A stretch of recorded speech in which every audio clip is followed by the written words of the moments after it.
City of London, UK.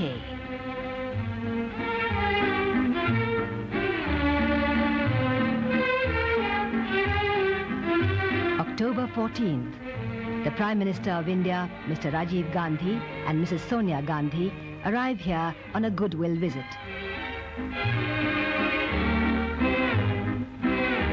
They are warmly welcomed by the British Prime Minister, Mrs. Margaret Thatcher, and other dignitaries.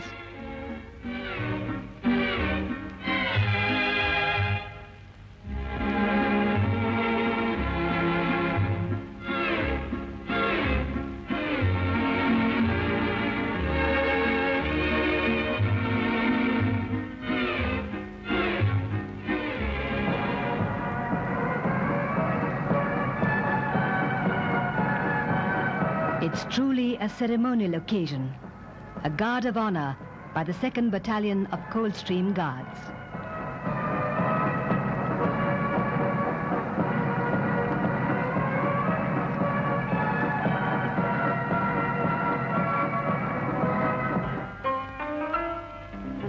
At 10 Downing Street, the two Prime Ministers have a closed-door meeting.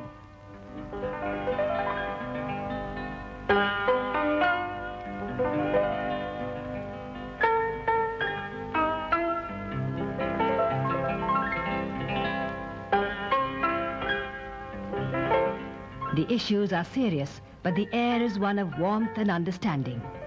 I'd first like to thank the Prime Minister for the wonderful welcome that she has given us, Britain has given us. We've had wide-ranging talk, mainly on bilateral issues. We'll be continuing tomorrow on international and other issues. I think they've been very satisfactory and warm. Thank you. May I just confirm what the Prime Minister said and say what a great privilege it is for us to welcome Mr. Gandhi as Prime Minister of India to Britain for his first official visit. India is the greatest democracy in the world, an extremely important country, and we do indeed value her friendship and wish to have the relationship which has developed over the years ever closer. So of course the talks have been warm, friendly and constructive, and they will continue tomorrow. At India House, Mr. Gandhi receives various ministers and prominent personalities.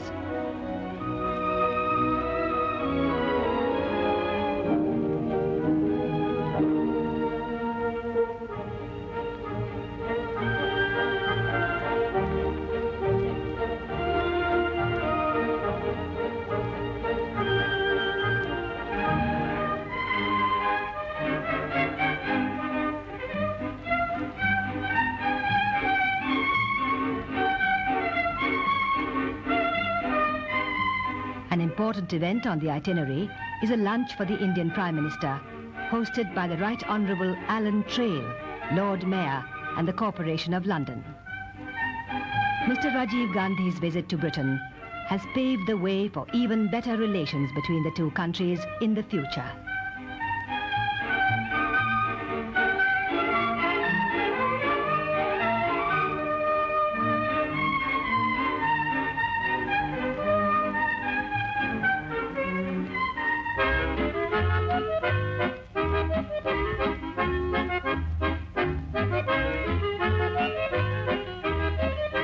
The Bahamas in the Caribbean Ocean is a small island state with a population of just 220,000. Here in Nassau is held the Commonwealth Heads of Government meeting from the 16th to the 22nd of October. The Prime Minister of the Bahamas, Sir Lyndon Pindling. It is a genuine pleasure and unprecedented honor for me to extend to each of you a warm and a fraternal welcome to Nassau. Firstly, on behalf of the government and people of the Commonwealth of the Bahamas, and secondly, if I may, on behalf of the government and peoples of the Commonwealth Caribbean community. I am particularly pleased to be able to extend this welcome to the new states of St. Vincent and the Grenadines, the Republic of Maldives, and Brunei Darussalam, especially as they all belong to that significant, though vulnerable category of small, developing island states. The Commonwealth Secretary General, Dr. Sridhar Rampal. Commonwealth heads of government are no strangers to the Western Hemisphere. We lost, it is true, the chance of many members from the Americas, and of course of a very different Commonwealth, when things went badly at a tea party in Boston Harbor over 200 years ago. But Commonwealth leaders have been to Canada in 1973 and to Jamaica in 1975. Yet Prime Minister coming to Nassau is particularly resonant of those earlier days. For this, after all, is the first soil of the Americas. Mr. Rajiv Gandhi. All gatherings of leaders of nations today have three principal concerns: the challenge of world poverty, the avoidance of a nuclear war, and the elimination of racism. Our success is measured to the extent we have contributed to these three tasks, which together will help to evolve a better world order. The world economy is in a crippled state. The international community shows neither the will nor vision to restore it to health. The future is being determined by drift, not direction. Developing countries are not the only ones beset by problems. There is not much cheer for the affluent world either. They are locked in a low-growth, high unemployment trap with no apparent escape. Rising protectionism, pressures threaten international growth and prosperity.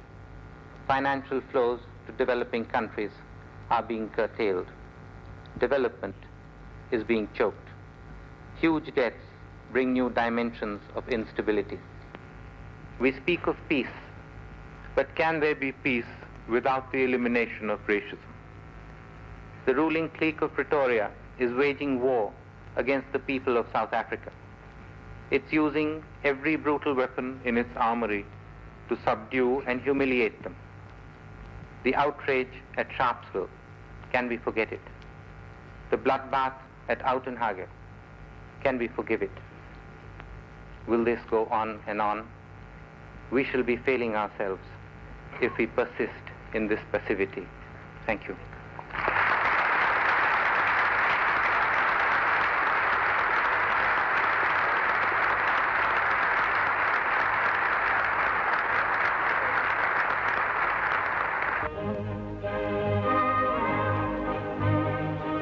The Commonwealth countries have set up an ad hoc committee of foreign ministers with India as its chairman to recommend ways of forging a new world order following a call by Prime Minister Rajiv Gandhi.